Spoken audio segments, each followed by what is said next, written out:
What's going on, everybody? Welcome to GmiasWorldPodcast, and today we're going to be talking about Thursday Night Football, Week 5 of the 2018 NFL season, where the New England Patriots went up against the Indianapolis Colts, and this was the first game that they played since the whole Deflategate situation, where they blew the whistle on the Patriots and Tom Brady about underinflated footballs. And I predicted this to you guys in my last, my last podcast recap. I told you that they were going to destroy the Colts. Now, the final score doesn't really depict what really happened. The Patriots started to kind of like self-implode towards the end of the game, but going into the half, they were up by like 21 points. So it wasn't a situation where the game was even close at any point. Tom Brady did make history once again, throwing for his 500th touchdown, and it's just so ironic that he threw it to Josh Gordon, who's a struggling receiver that Cleveland gave up on, and he potentially is going to help them get back to another Super Bowl and possibly win it. That's the way life goes sometimes. It's very, very interesting because the Browns, if you think about it, like with Chris Carter, right? When Chris Carter was an Eagle and he got released because he just couldn't stop drinking the booze, right? They didn't give him those chances. They just released them, and Chris Carter went on to become what he is now, Hall of Famer, and it changed him, and it made him a much better player. What this is showing me is this, right? The NFL, like pretty much, they recognize the talent that Josh Gordon had, and I don't know what it was now that would make them all of a sudden do that, because I think that if Josh Gordon is still with the Browns is obviously a much bigger threat with Baker Mayfield at quarterback with him there as a receiver. So it seems kind of weird that they would go through all that stuff and then give them to the Patriots. Why would you give them to the Patriots? Like, you give them to anybody else. That's what, if I'm any other NFL team, I'm not trading with Bill Belichick. You see what I'm saying? Because that man knows how to, do whatever he has to do to get wins.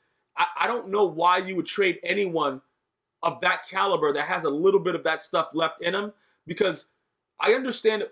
Listen. It's not only the Patriots that would have took a chance on Josh Gordon. So for them to send him there and just give up on him like that, I don't know. But it just seemed weird that he would be the guy to get it, because when it happened, that was like symbolism to me. I know most of you guys thought the same thing. Like, why is he on the Patriots? Because that's what I thought. I'm like, yo, what is that guy doing on the Patriots? And then now, Edelman comes back, and you already know what he's going to do. He's going to create mismatches underneath. You're going to have to defend him. And like I said, he's not like that crazy, streaky, fast receiver, but he's very, very agile. He knows how to get open. It just creates a whole dimension that you just don't want to deal with the Patriots. And then you got Tom Brady throwing the running backs. White is there. You got Michelle. The touchdown came back with that play. It's kind of wild. But when you look at the overall of the squad, people have to understand, if it's me right now, right, I like Kansas City. Okay, I like Kansas. I think Kansas City, even with all the stuff that they're doing, I think right now Kansas City can beat the Patriots. If Mahomes keep playing like that, I don't think that they have the people that the scheme that they would have to run to beat the Kansas City Chiefs with Kareem Hunt and all that kind of stuff going on. You got Kelsey. It's just way too much speed and diversity on that team. I would probably put them over the Patriots right now. But what I'm saying is, overall, I can understand why people are very, very excited over this win, because Tom Brady has always done a lot with a little. And that's what makes him such a great player, because when you think about, Joe Montana, and I know, what is he, like 4-0 or something in the Super Bowls? You look at the receivers that he was thrown to, and you look at everything that he had. Tom Brady never had nothing like that. He had the Randy Moss the 1 year. Deion Branch somehow, didn't Deion Branch get an MVP? That dude's garbage. After that happened, I don't know what happened to him. But if you look at the overall aspect, he's done the most with the less. Obviously, the defensive side of the ball, Bill Belichick deserves a lot of credit, because Peyton Manning would have beat him a lot if they didn't have that defense. You know what I'm saying? Them Rodney Harrisons and all that crazy stuff that was going on, Ty Law, when it was beating the hell out of, Peyton Manning, because the Colts just didn't have a defense, but the Patriots did. So they were able to scheme for them. That was the difference. And, that's why I give Bill Belichick a lot of the credit, because, yeah, he cheated, bro, like viciously too. Bro, hey, I'm going to tell you right now, Spygate was crazy. It was so crazy that Roger Goodell's like, you know what? I'm not going to go through all this. I'm going to delete all these files. Like, was it Roger Goodell? I think it was him, right? Because it wasn't the other guy that had just newly retired. I don't think it was him. But anyway, it just seems like right now, with the Patriots being 3-2, I don't want to say that they're back in form, because the picks that Tom Brady threw late in the game, I don't think they realistically, it was their fault. They were dropping the ball and stuff like that. But I just don't know if they are completely back yet. I don't know if they're in that form, but they have time because like the Colts are just pretty much a walkthrough, which we're going to get to right now. Now, Andrew Luck, right? Let's just talk about Andrew Luck. In this particular game, I felt pretty bad for him. All right? His receivers were dropping wide open passes. It was really, really disgusting. They were down starters. A lot of things were happening, and it just led up to it. Like, you knew this was going to be a blowout. Like, the only thing, like I said, if Tom Brady doesn't throw those 2 picks, this game is like a wash. You know what I'm saying? But ultimately what happened was late in the game, they were able to make a couple plays, whatever, and then eventually, you know, they just took their L right directly in their file. But when I usually talk about Andrew Luck, I'm very, very hard on Andrew Luck because I think he's prone to throw interceptions. In this game right here, it kind of reminded me of that game where OBJ took everybody to Miami when they had to play the Packers, and they came out and Eli Manning was on, but the rest of the team was off. You know what I'm talking about? Like, that's what got Victor Cruz ultimately released. Like, Victor Cruz, like, if he doesn't go on that trip, I don't think he gets released from the Giants. And I don't think a lot of the stuff that transpired. But everybody thinks they're ballers and whatever like that. So that's what happened with the Giants. And right now we can see what's going on with them. Not too good with the New York Giants. But the receivers just weren't ready to play football.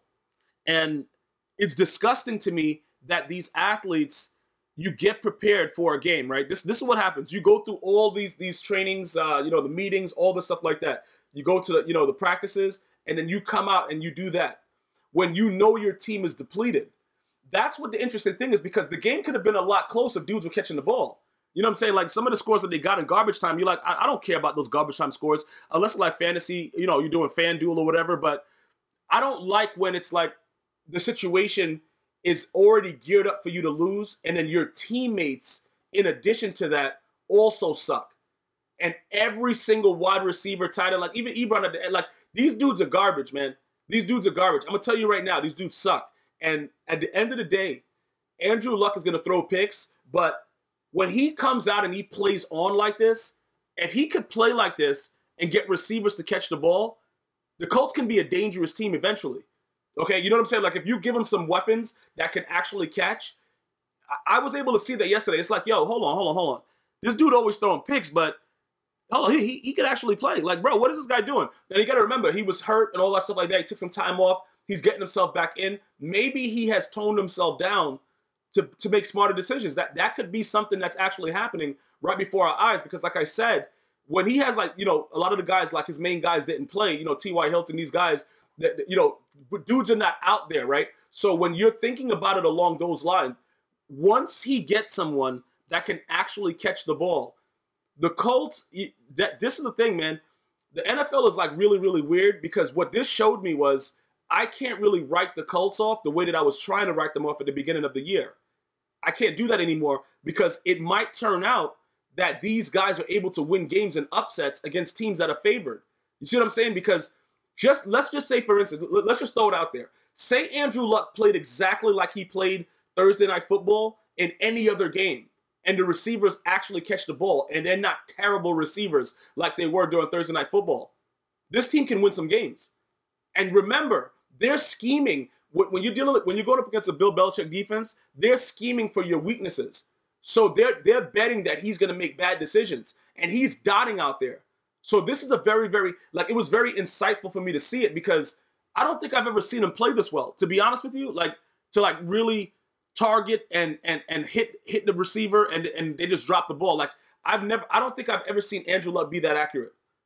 Like, seriously, I've been watching this guy and trying to figure out what's going on ever since he came into the league with RG3, and I've been trying to figure out, what is this guy doing? And I know he has the potential to make these plays. It's just the fact that he usually just doesn't, or he throws an interception, or something weird happens. He stares down a receiver. He does weird stuff. It was nothing like that. He played very, very well, and he just got no help. And that's what happens with a lot of these NFL teams. They just don't get enough help. And this is a situation that we have to deal with right now, because nobody really expects the Colts to go to the playoffs. I don't. Maybe you do, because you're a Colts fan, but I don't expect them to do much. So with seeing this just made me cautious to know, if I do any more betting, when I see the Colts versus whoever, I got to be very, very careful how I bet now, because we may get this Andrew Luck again, and then it may turn out that his receivers actually decide to catch the ball. So we have to be very, very careful with that. But all in all, the Patriots look really, really good early. They look bad late, but if they continue to play like this, this is the reason that Vegas has them mostly favored to go back to the Super Bowl. I want to thank everybody for watching. Make sure you know you can find World Podcast on iTunes, iHeartRadio, Spotify, and here on YouTube. Also on my website at gmiasworld.com. Until next time, guys, we're going to be getting back to you guys with the Sunday games very, very shortly. You guys enjoy your day. See you guys next time. One love.